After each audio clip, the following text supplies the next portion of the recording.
আজ এমন একটা দিন তোমার জন্য থালা সাজাচ্ছি মা, যে দিনটা তুমি আমাদের ছেড়ে চলে গেছো সেই না ফেরার দেশে। এভাবে থালা সাজিয়ে কোনোদিনই তুমি খাওয়া পছন্দ করতে না। তুমি মনে করতে এটা বিলাসিতা। কারণ তোমার মনে প্রাণে ছিল তুমি বাড়ির বউ, সবাই খাওয়ার পর যেটা পড়ে থাকবে সেটা তুমি খাবে। তুমি মা, তোমার ছেলেপুলেরা খাওয়ার পর যেটা ফেলে দেবে সেটা তুমি নষ্ট করবে না, তাদেরই থালায় সেটা পরিষ্কার করে খেয়ে নেবে। কারণ মাদের বউদের নাকি এটাই করতে হয়।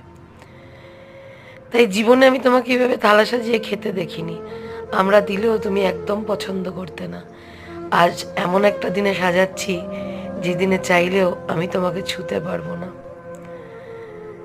জানি না তুমি কোথায় আছো, যেখানেই আছো খুব ভালো থেকো মা।